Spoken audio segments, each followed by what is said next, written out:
आंब यह खाइबाकू समस्ते बहुत पसंद करिथांती। पृथ्वी रे प्राय 1000 रु 2000 भेराइटीर आंब मिलता है। इंडिया रे मध्य 1000 रु अधिक भेराइटीर आंब मिलता है। आंब को समस्ते बहुत पसंद करती। आंब रे विभिन्न प्रकार मिठा प्रस्तुत होता है।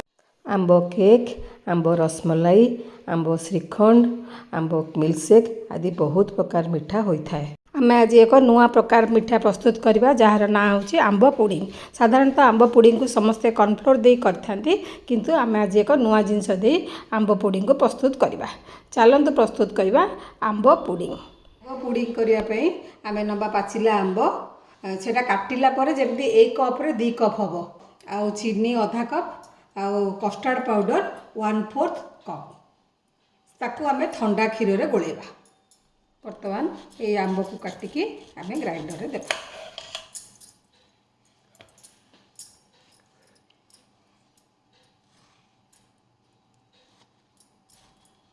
बर्तमान ये आंब को आम ग्राइंडर रे देबा।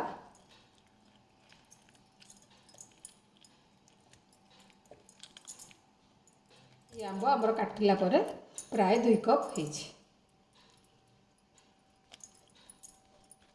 ये आम हाफ कप दबा चीनी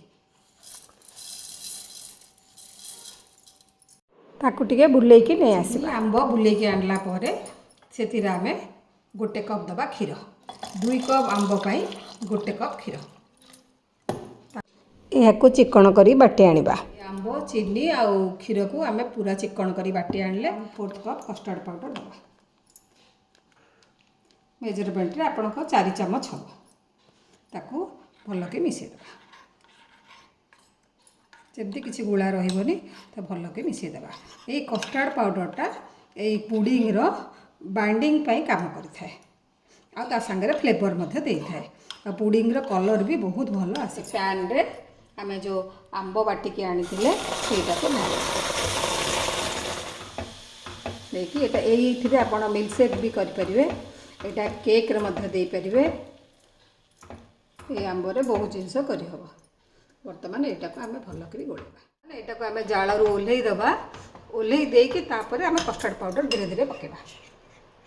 कस्टर्ड पाउडर पकेया पूर्व ताको टिके गोलेई देबे। गोलेई की धीरे धीरे पकेबे। कस्टर्ड भल करी मिसी गला परे तापरे आमे ताको पुणी आउ थरे चुली रे बसेबा।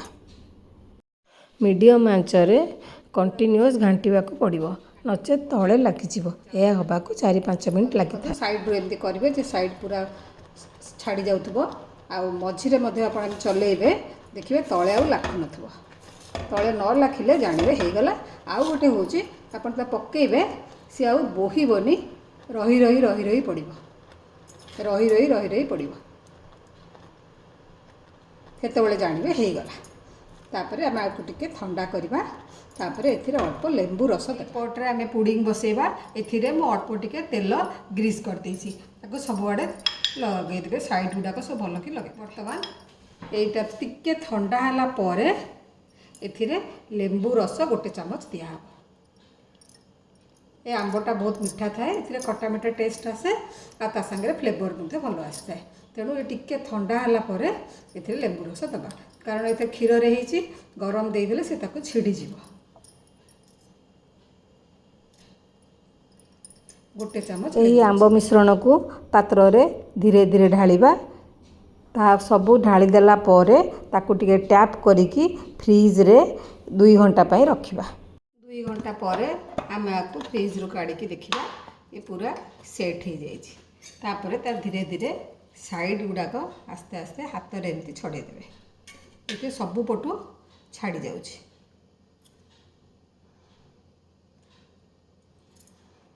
तापरे गोटे प्लेट ता ऊपर देकी ताको हमें उल्टे दबा। एमती गोटे प्लेट दबा उल्टे देकी ताको धीरे धीरे टैप करिया को पड़िबो। तापरे से आस्ते आस्ते पूरा छाड़ी जिवो। छाड़ी गला परे वर्तमान देखिबे यह केते बहुत टेस्टी होता है। यह को आपण फ्रिज रे 7 दिन जाए रखी मते खाई परिबे। चलंतु एबे यह डेकोरेशन करिबा। पताकू चेरी आउ आलमंड रे आमे डेकोरेशन करिबा। वर्तमान प्रस्तुत हो गला हमर मैंगो पुडिंग। यह आपण घरे प्रस्तुत करेंगे आ किपरि लगिला मते ता कमेंट बॉक्स रे जणाइबे। ଏହି ରେସିପିଟି ଆପଣଙ୍କୁ ଭଲ ଲାଗିବ ବୋଲି ଆଶା। ଯଦି ଭଲ ଲାଗିଲା ତେବେ ଲାଇକ୍ ସେୟାର କରିବେ। ଚ୍ୟାନେଲରେ ନୂଆ ଥିଲେ ସବସ୍କ୍ରାଇବ୍ କରିବେ। ଫେସବୁକ୍ ପେଜରେ ଥିଲେ ଫଲୋ କରିବେ। ଧନ୍ୟବାଦ।